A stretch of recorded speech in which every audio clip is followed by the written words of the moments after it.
আমি যখন ওখানে ঢুকিনি ততক্ষণ পর্যন্ত ইন্টারনেট চালু ছিল। যাহা তক আমি মঞ্চে উপবিষ্ট হলাম এবং সারা এরিয়া আমাকে দেখে, হুমায়ুন সাহেবকে দেখে উত্তাল হয়ে পড়ল। আমি তখন বক্তব্য দিইনি, শুধু হাত নেড়েছি। আপনারা দেখেছেন লোক অন্তত ওই মাঠে 5 লাখ, বাইরে আপ টু হাই রোডে ওদিকে তোমার কৃষ্ণনগর মাথায় মাথা, এইদিকে বহরমপুর মাথায় মাথা, মাঝখানে হচ্ছিল বেলডা। সুতরাং जिसको मदद खोदा देता है, সেদিনকে যে আমি গেছি, মহামান্য আদালত স্বীকৃতি দিয়েছে। তার আগে পর্যন্ত পুলিশ বিরোধিতা করে গেছে। এখানে মুনাফেক মুসলমান কেস করেছিল, তার হয়ে নরণচরণ করেছিল সিপিএম এর আগমার্কা উকিলরা, যারা মুসলমান পাড়ায় ঢুকে বলে ইনকলাব, তারা সেদিনকে বিরোধিতায় ছিল। এবং মানুষের উদ্বেগে তো আপনারা দেখেছেন, লক্ষ লক্ষ মানুষ মাথায় করে ইট নিয়ে যাচ্ছে, কাউকে বলা হয়নি ইট দাও, মাথায় করে ইট দিয়ে গেছে। আপনাদের সামনে সেদিনকে টাকা এত পড়েছে যে অ্যানাউন্স করতে হলো যে আর ব্যাংকে টাকা নিচ্ছে না। সেদিনকেই 80 কোটি টাকা দান করলো আপনাদের সামনে। তাই ইন্টারনেট বন্ধ করুক আর যাই করুক, মহামান্য হাইকোর্টের আদালতে আমি গেছি, একজন মুসলমান কলমা পড়নেওয়ালা মুসলমান, লা ইলাহা ইল্লাল্লাহ মুহাম্মাদুর রাসূলুল্লাহ বললেওয়ালা মুসলমান হিসাবে, হুমায়ুনের আইনজীবী হিসাবে আমরা লড়াই করে, এই জন্যই বক্তব্যতে বলেছিলাম আমরা হাইকোর্টে লড়াই করেছি, পরাস্ত করেছি, করে ওখানে গেছি, অর্ডার নিয়ে গেছি।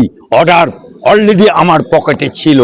তাই আমি সেদিনকে বলেছি লড়কে লেঙ্গা বাবরি মসজিদ, কারণ লড়াই করেই আমরা ওখানে বাবরি মসজিদ ছিল না, হুমায়ুন কবির করেছে, আমি সেখানে উপস্থিত ছিলাম। কিন্তু বাংলার এই সরকার, আমি মমতা ব্যানার্জিকে বলতে চাই, আমি সরকারকে বলতে চাই, গতকাল গীতা পাঠ হয়েছে, সেখানে সাংবিধানিক চেয়ার যারা, আমি তো কোনো সাংবিধানিক চেয়ারে নেই, আমি মন্ত্রী না, আমি এমএলএ না, আমি এমপি না, কেউ না। তথাপি আমাকে এত ভয় হলো, ইন্টারনেট সারা মুর্শিদাবাদে বন্ধ করে দিতে হলো। কিন্তু তথাপি जिसको খোদা মদদ होता है उसको कौन रखेगा, তবু আমি বক্তব্য চালিয়েছি। সেই ওখানকার যে 7 তারিখে গীতা পাঠ হলো, আমরা সমর্থন করছি, আমরা বাবা আম্বেদকরকে সেলুট জানিয়ে সমর্থন করছি। কিন্তু সেখানে নির্বাচিত দলনেতা কোনোদিন কারোর একার হয় না, দলনেতা অর্থাৎ বিরোধী নেতা, সব বাড়ির মন্ত্রী, তাদেরকেও দেখা গেল কেন্দ্রীয়। সুতরাং সাংবিধানিক পদে থেকে তারা সনাতনী, তাদের গীতা পাঠ করেছে, সেলাম জানাচ্ছি, আমরা সমর্থন জানাচ্ছি। কিন্তু যত দোষ নন্দ ঘোষ, অর্থাৎ মমতা ব্যানার্জি যখন দীঘায় মন্দির করলো, কোন মুসলমান বাধা দিয়েছে? এই কই মাইকেলাল নো। যখন মহাকাল মন্দিরের জন্য জায়গা দিল, কোন মুসলমান বাধা দিয়েছে? নো। কোন হিন্দু বাধা দিয়েছে? নো। কোন সনাতনী বাধা দিয়েছে? নো।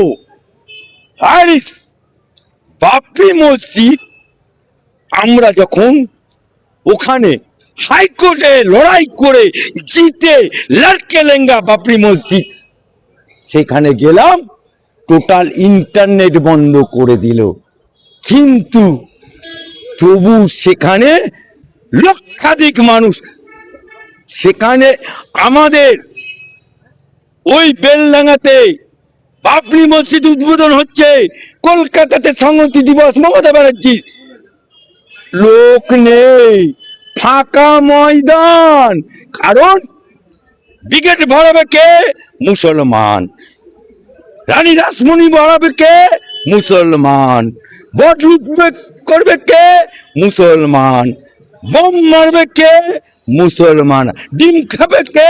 মমতা ব্যানার্জি। ডিম খাবে কে? অভিষেক ব্যানার্জি।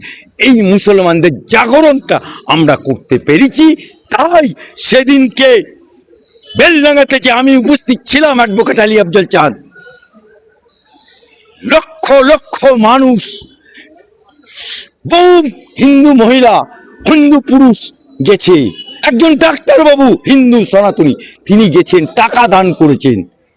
কারণ ইসিকা নাম সবকা সাথ, সবকা বিকাশ, সবকা বিশ্বাস।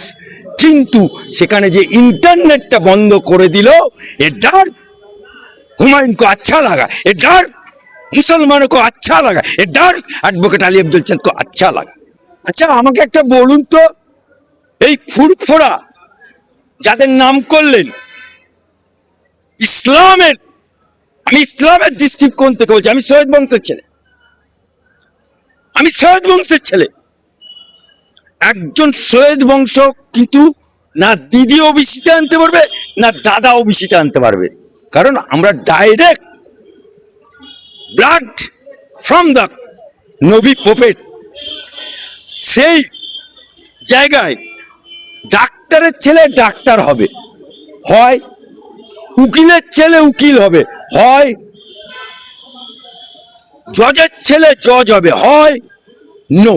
কারণ তাকে সেই শিক্ষাটা অর্জন করতে হবে, তবে সে ডাক্তার হবে, তবে সে ইঞ্জিনিয়ার হবে, তবে সে জজ হবে। কিন্তু এখানে আমাদের দাদা হুজুর, তাকে আমি সালাম জানাচ্ছি, দাদা হুজুর পীর কেবলাকে আমি সেলুট জানাচ্ছি, সম্মান জানাচ্ছি, তাকে সম্মান জানিয়ে বলছি, তার পোতা, তার পোতা, তার পোতা, মানে ফুরফুরাতে জন্মালেই দাদা হুজুরের নাম। কতদিন চলবে? আজ পর্যন্ত দেখেছেন যে ফুরফুরার লোকেরা, ফুরফুরার যারা নাম ভাঙিয়ে খাচ্ছে, দিতে দেখেছেন, কিন্তু দিতে দেখেনি, ওরা দিতে দেখেনি, ওদেরকে আল্লাহকে নাম পর দে দে বাবা হাত পাততে দেখেছেন।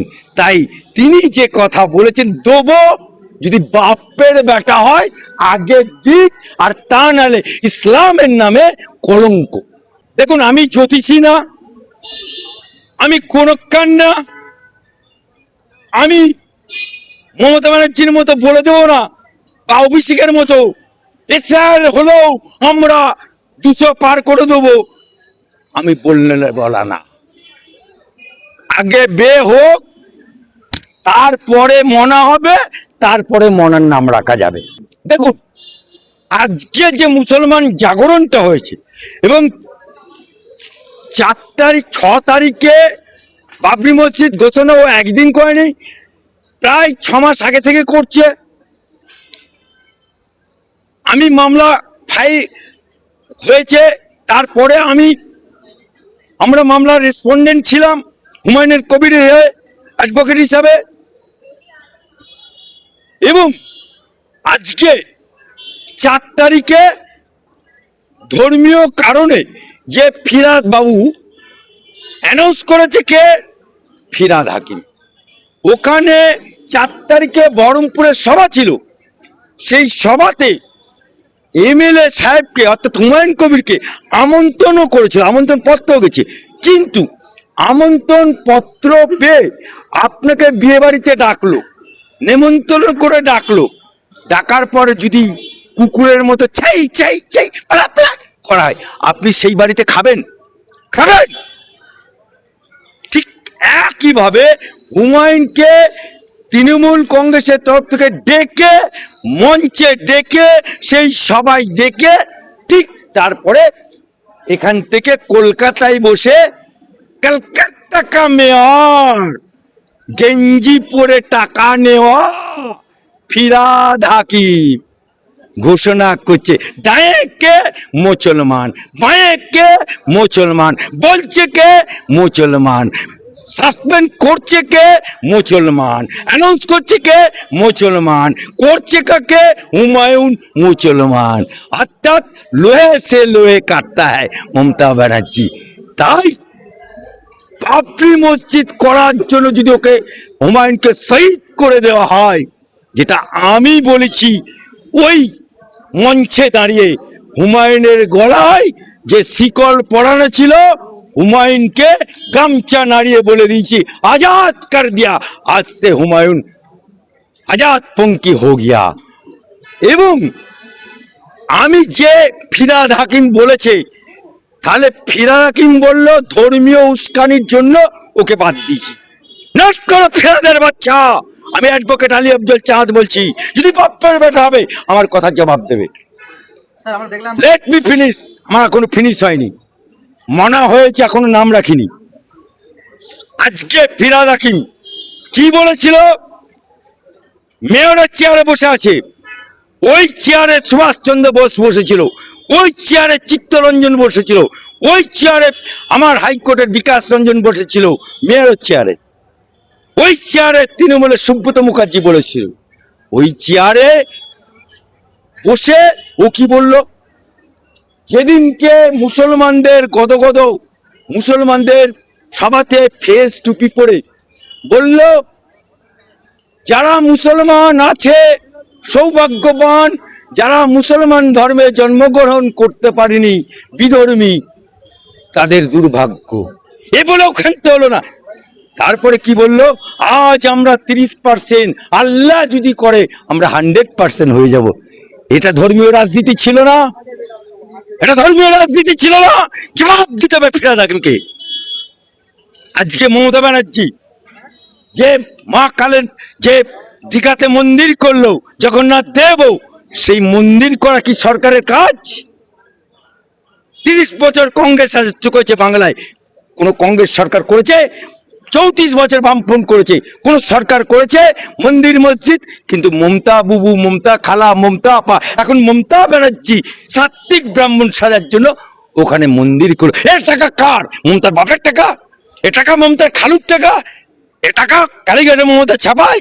এ টাকা নবান্নে ছাপায়? এ টাকা বাংলার মুসলমানের টাকা, এ টাকা বাংলার সনাতনীদের টাকা, এ টাকা বাংলার অধিবাসীদের টাকা। তাই বাংলা, তুমি যে দুর্গা পুজোয় যে টাকা দান করো ক্লাবগুলোকে 1,10,000, মমতা ক্ষমতায় আসার আগে মা দুর্গার পুজো হতো না? নাকি ক্ষমতায় এসে মা দুর্গা বললো, ওরে মমতা আমি মা দুর্গা, দেখ আমি বাপের বাড়িতে এসছি গণেশকে নিয়ে, কার্তিককে নিয়ে, আমার পুজো হবে না, তুই মুখ্যমন্ত্রী, টাকা দে টাকা দে বলেছে মা দুর্গা? বলেছে? কোন ক্লাব বলেছে? তুমি সে টাকা দাও, কার টাকা দেও? তারপরে সেটা করো খান্তনি কার্নিভাল, কলকাতা রাস্তার বুকে কার্নিভাল করো মা দুর্গার, কার টাকাই করো। অর্থাৎ তুমি করলে কৃষ্ণ করলে লীলা আর হুমায়ুন করলে বিলা, তাই না? চালুনি আবার ছুঁচের বিচার করছে।